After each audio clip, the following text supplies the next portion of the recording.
Binge the full week of The Ray Taylor Show ad-free over at inspireddisorder.com/plus. This is The Ray Taylor Show. Welcome to The Ray Taylor Show, where I bring you reviews of the latest movies and TV shows, as well as classic and foreign films. I'm your host, Ray Taylor, and on this podcast, I'll be talking about all things film and television. Whether you're looking for a new show to binge or want to know if that blockbuster is worth the trip to the theater, or just want to hear my thoughts on a classic or foreign film, I've got you covered. So join me every Monday, Wednesday, and Friday for new episodes, and let's dive into the world of film and television together. On today's episode, I am talking about the 2018 Christmas film, The Christmas Chronicles. It's directed by Clay Kaytis, written by Matt Lieberman and David Guggenheim. This movie stars Kurt Russell, Judah Lewis, and Darby Camp. In this movie, the story of a sister and brother, Kate and Teddy Pierce, whose Christmas Eve plan to catch Santa Claus on camera turns into an unexpected journey that most kids could only dream about. I loved this movie when I first saw it, when it came out on Netflix, 5 years ago now? It is, first off, absolutely insane that this movie came out 5 years ago. Just time flies. I'm getting old. But yeah, loved it when it came out. And since this movie had a sequel, and I like to review movies, usually on Wednesdays, I like to review movies that are part of sequels or that have sequels or that are part of a series. Sometimes it's maybe just the movies of a specific director. I like to try and find those series and movies and review them one after the other. So this week I'm doing the first, The Christmas Chronicles, and there is a sequel. So because this movie had a sequel, I felt I should review this movie that I actually like. A new Christmas movie that tries to do some new things and I really enjoy. So I felt, and of course it's Christmas time, it is December, so I felt it's perfect time. Not only to revisit the film, but to review it.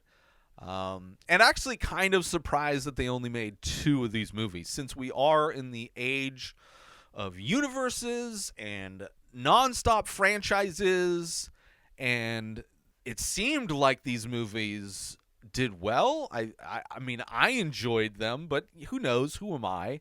I'm not, maybe because this wasn't this wasn't based on a graphic novel of some sort. It didn't get the audience that it should have gotten, but I loved it. And considering it is kind of an original take in some ways, I wouldn't have minded more of them. But regardless, there's 2 of them, so I'm glad that there's at least 2, I guess. And of course, Kurt Russell plays a great Santa, not a traditional character or actor to play Santa Claus. He brings a little bit of an edge to this, and there's some action that is also brought in this movie to the Christmas movie genre that I love a little bit of an edge, and I love a little bit of action in a Christmas movie, in any movie, but definitely in Christmas movies. Give it a little bit of an edge. I don't mind that. So, like I said, love the take on Santa Claus, kind of going against the jolly old fat guy type of thing. But of course, Kurt Russell, with the great head of hair, also has an amazing beard. Probably one of the best beards, Santa beards, that I have seen. And of course, the edge to him. He's kind of more of a gruff man's man kind of a Santa. And the way they handle Santa's ability to do his job in this one, every Santa-based Christmas movie, they kind of have their own little tweaks to how Santa's able to accomplish his goal every year. And like I said, this movie has some fun action that makes the whole adventure that these kids go on even more fun. Some great action sequences. The kids and the family that are part of this whole thing are, I would say, the weakest part. I love the adventure. I love Kurt Russell. The action set pieces are great. But, like, the older brother, I just don't buy in any way. I mean, it fits perfectly. The family fits perfectly with a Christmas movie, right? They are pretty average, quote unquote, family in a Christmas movie. The older brother, who's supposed to be like kind of this becoming rebellious and stuff, just, I don't know, I just don't buy it. He seems like an actor that should have been cast, like it should have been a younger actor cast to play that, or they should have given it more edge. It's just an aspect of the movie, which there are only a few. There's a few aspects of this movie that I think just could have been written better. But, whatever. You gotta just let things go. Christmas movie, action movie, let some things go. But it was an aspect that, like, yeah, right. Right? Saying yeah, right a few times. It's like, oh, come on. Right? If I'm saying stuff like that, then you better make up for it in other ways, which I think this movie does. Any kind of acts, like he has some contradictions to him that makes sense for what this movie's trying to do. But the way they're done, you don't see this wrestling, this tug of war that's happening within this character that has these contradictions, right? In a better written movie, somebody that is cast right. Like, I think if you make this a younger kid, I think it works a lot better. Or you need to have better writing for this aged kid to pull it off. Regardless, it's not horrible, but definitely kind of closer to every other generic Christmas movie in a lot of ways. But regardless of that, it was still a fun movie. I also enjoyed the elves in this movie being more creatures rather than little people. I liked kind of like the minions are in the Despicable Me movies. I mean, more Gremlins-y than Minions, but still that kind of like, hordes of animated helpers. And of course, even the elves have more edge and more brains than the minions do. Minions are kind of bumbling idiots a lot of the times. But yeah, I love the elves in this as well. But a fun adventure, a fun Christmas adventure where, kids trying to catch Santa, they get wrapped up in the thing, something goes horribly wrong, and they have to help Santa to fix everything so he can get his gifts delivered on time.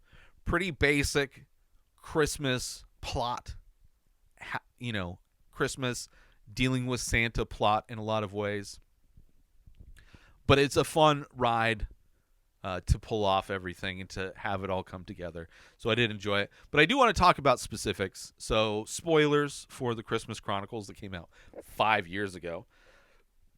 I want to talk about specific moments, things like that. So spoilers from here on out. So you have Kate, who is the younger sister, and opens with her watching old movies from Christmas over the years as they're getting older and growing up, films that the dad recorded. And, of course, we find out that the dad passed away. And she decides that she's going to use the camcorder. There's a blank tape in there. She's going to use the camcorder to record her letter to Santa, right? Instead of writing it, which is an aspect of this movie we see later when they get to the North Pole, that there's a whole video screen bank of monitors where you see all these different kids talking to Santa, telling him what they want for Christmas, which I don't know if that's real, right? As somebody who did the old school writing a letter to Santa thing, I don't know what kids do today. Do they write emails? do they still write letters, or are they doing videos? I would assume we would see the videos if they were doing it, and I don't know where they would post the videos. Maybe they would email it? Is there an email address for Santa? There are so many questions that I would like. That is a whole slew of questions and interesting things that would be interesting to see how a modern day Christmas movie, how they would handle it. Now, of course, at least this movie brings up the fact that there is new technology and maybe kids are sending videos to Santa, but I don't know if that's true. Let's take a short break from this episode. Listeners, let me paint you a picture. Imagine owning a piece of art that's not only visually striking, but also exclusive. Dive deep into The Many Faces, a series that's now available as high-quality, limited edition prints. Each piece captures the essence of abstract and surreal beauty, making it a perfect conversation starter for your space. What makes these prints even more special? They're all hand-signed and numbered by the artist, me, adding that personal touch of authenticity. And the best part, you don't need to break the bank to own one. Starting at just $5 for a 4x6 inch size piece. And the prices scale up from there, as well as the sizes, giving you options to suit your space and your budget. Art collectors, enthusiasts, or anyone who loves a unique piece, this is your chance. Elevate your space, elevate your walls, and own a piece of limited edition artistry. Head over to inspireddisorder.com and secure your exclusive print today. Now let's get back to the show. Regardless, that is Kate, right? Yeah, Kate. Then we have Teddy, which is just a horrible name for a kid that's rebellious. He is stealing cars with his friends, right? Like, that's how edgy he seems. First off, he seems like he's maybe 18, right? He seems older, an older kid. And they're stealing cars, which is like a serious thing to be doing, stealing cars, right? Of course, he could be, like, they could have made him darker. Like, they could have made him also drinking, doing drugs, other things that would make him seem like somebody who's depressed, that his dad has died and he's like, fuck the world type of a thing. But he's stealing cars, which I guess is the family movie equivalent to doing drugs and getting drunk and doing all the other things. Like, stealing cars seems like even higher level of like calling for help than using illicit substances is. At least, like, I knew the majority of kids I knew that were fuck everything in their childhoods were doing drugs, right? They were testing out whatever pills their parents had in the medicine cabinet. They were drinking the alcohol their parents had. That's where they were doing the thing. None of them were stealing cars. Like, that's such a, I don't know.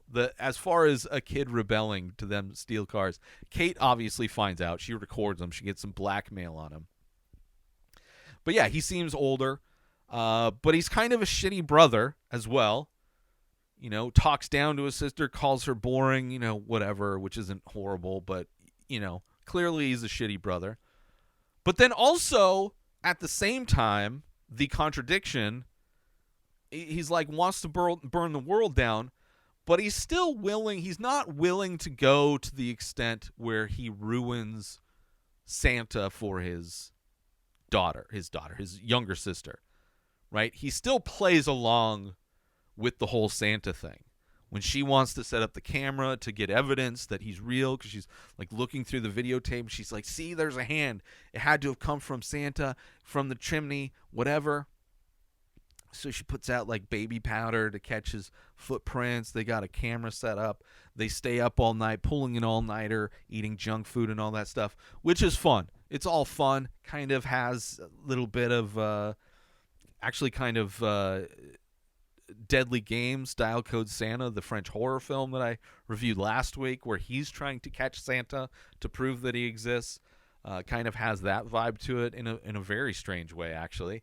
But yeah, they're able to do that, of course, because their mom has to work on Christmas Eve, because in every Christmas movie, which is also another aspect of Deadly Games, is the mom is working late, has to work late at the store.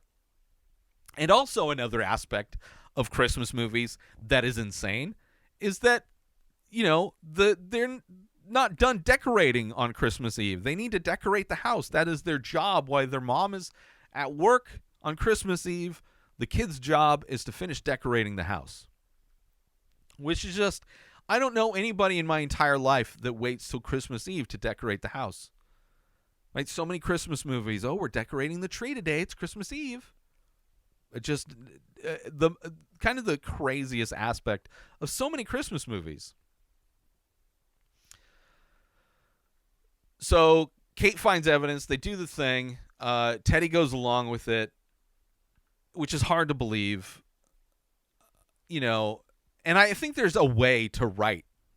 And I think there's a good way to write, which would make an important element of this movie for Teddy's character to be struggling with this idea of wanting to burn the world down, but also struggling to hold on to this idea of what Christmas was to them and their family and growing up. And the other aspect that's like, okay, how they get mixed up in the whole thing, which could have been written. I mean, it wouldn't take a whole lot.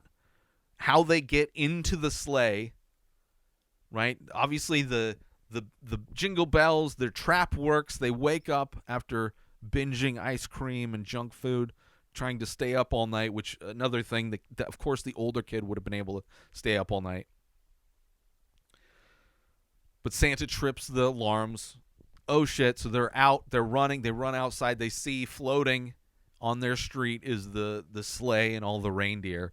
So, of course, the girl has to get up, climbs up, scales the outside of one of the houses, and wants to get in and take a look at the sleigh.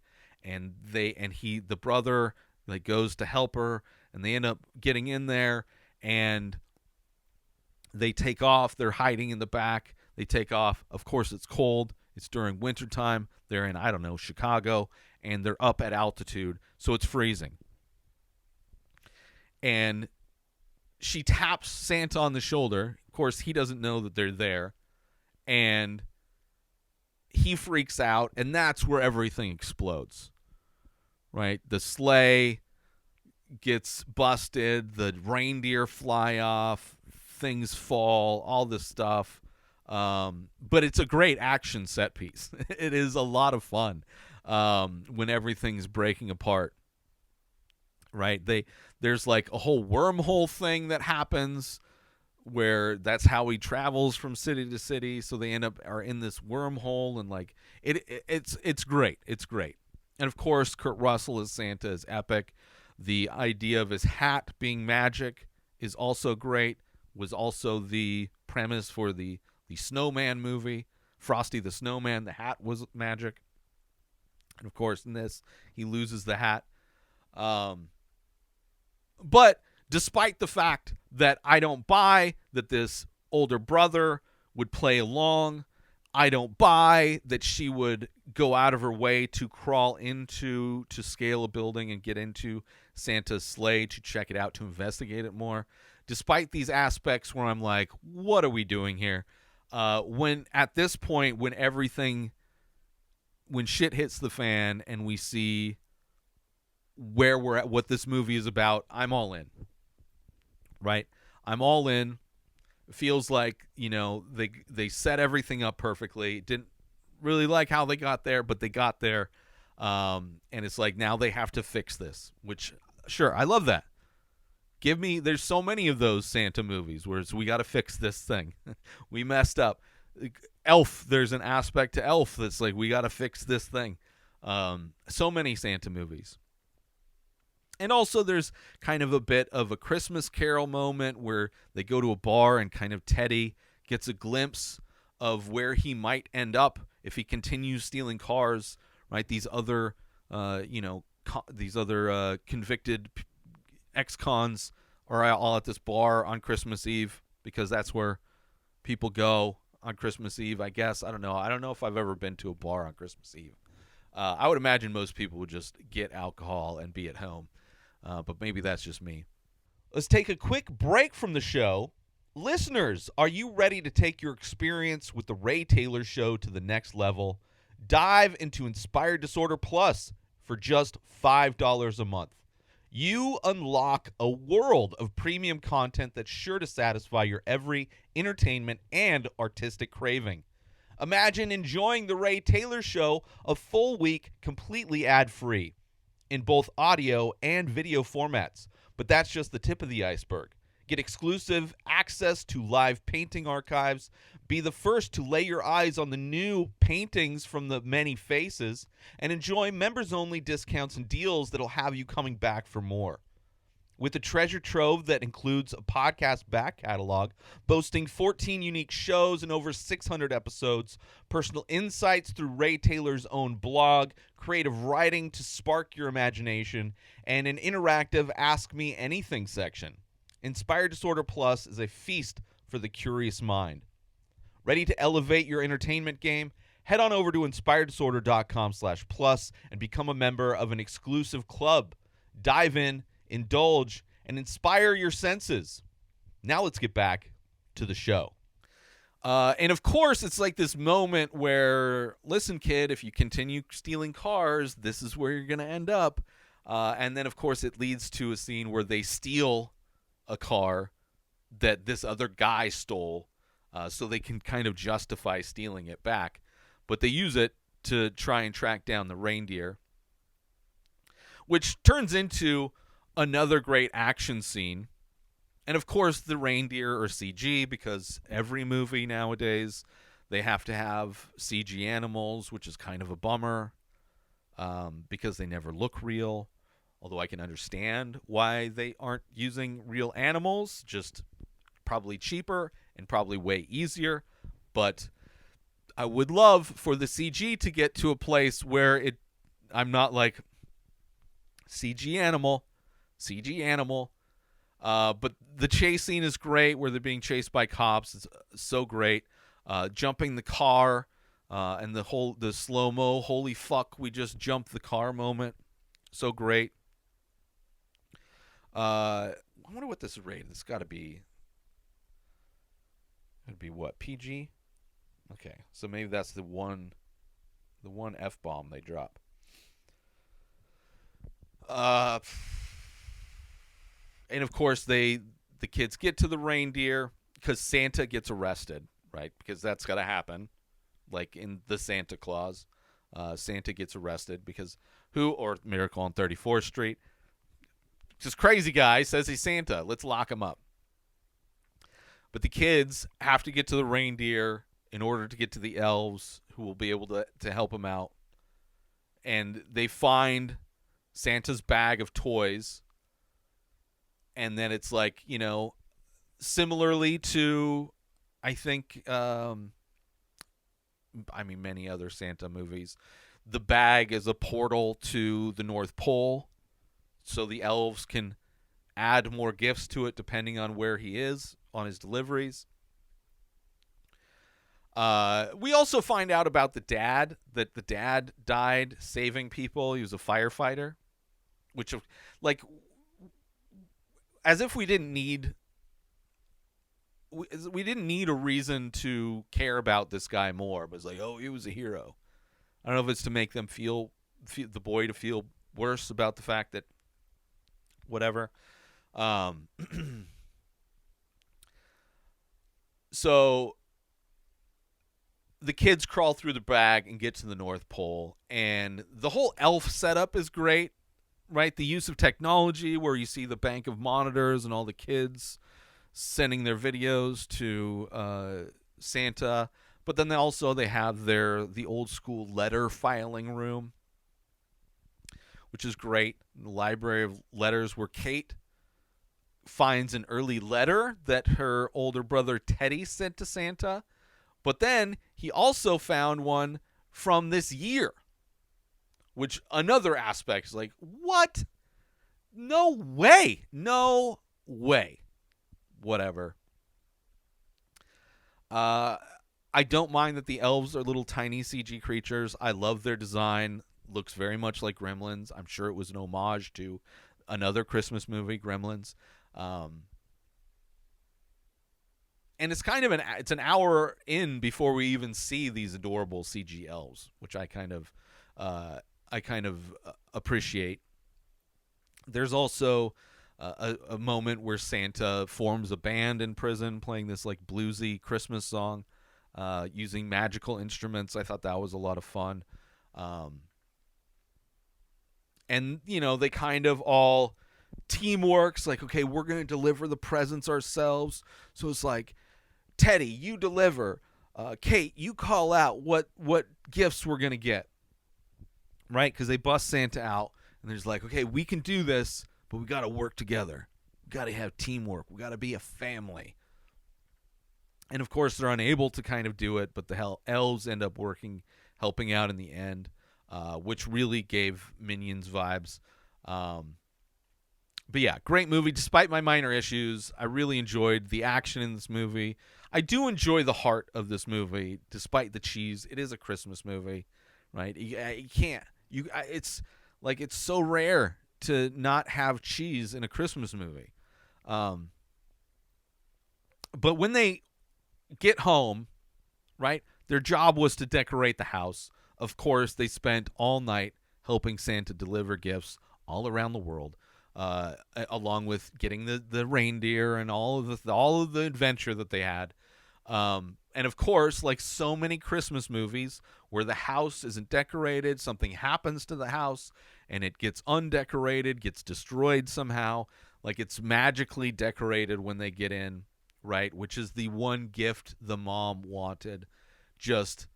It got me. It like just out of nowhere made me cry. Just made me cry. I was like, oh, I don't know what it is. It just caught me off guard. Right? Just was not expecting it. Which, even though it's so generic of a Christmas ending, and I could have predicted it, I was so caught up in everything that when it happened, it got me. And then the reveal at the end that Goldie Hawn is Mrs. Claus, I thought that was great. And also the reveal that Santa got the tape that Kate had recorded, which there is a lot of moments in this movie that are like found footage moments, which made me think I would love to see. I don't know how you could do it, but I'm sure they could. I mean, found footage Christmas movie, I think that would be amazing. I don't know. There has to be a way to do it. But I would love to see a found footage Christmas movie, because just the elements of this movie that were kind of, we see what she's recording. Videotaping is kind of a big part of this. As far as a subgenre is considered, obviously found footage, absolutely huge subgenre of horror. But would love to see that genre branch out. Obviously, I think there's been found footage comedies, I believe. Maybe not. But I love it. I would love to see that. But I love this movie. Just a lot of fun action, great adventure. These kids bonding while they're helping Santa to fix the problems they cause. Kurt Russell is a great Santa. And I'm excited to see the sequel, to see where it all goes. I know I've seen it before, but I watched it whenever it came out, probably, 2020 or whatever. And don't really remember it. I don't think I reviewed it. So I'm excited to see it, to review it, and see if maybe there's something in that movie that just doesn't work, and maybe that's why it was the end of the franchise. But I love this movie a lot. It's definitely one of my favorite newer Christmas movies. Put it that way. It's a fun ride. But I want to thank everybody for tuning into this episode of The Ray Taylor Show. I do hope you enjoyed my thoughts on the Christmas Chronicles. Don't forget to tune in every Monday, Wednesday, and Friday for new movie and TV show reviews, and join the conversation by leaving a comment or rating on your favorite podcast platform or over on youtube.com/inspired disorder, where all of these episodes are available in video format. Until next time, enjoy the show. Subscribe to The Ray Taylor Show on YouTube and everywhere podcasts are found. Binge the full week ad-free over at inspireddisorder.com/plus. Purchase Ray Taylor Show merch over at inspireddisorder.com. Have a wonderful day, everybody. Peace out! Today is the day where you wake up and you realize that everything that you've been dreaming about, everything that you've been wanting, every goal and wish and hope that you've ever had can become real. Dreams can come true. What you manifest in your mind, you can bring to reality.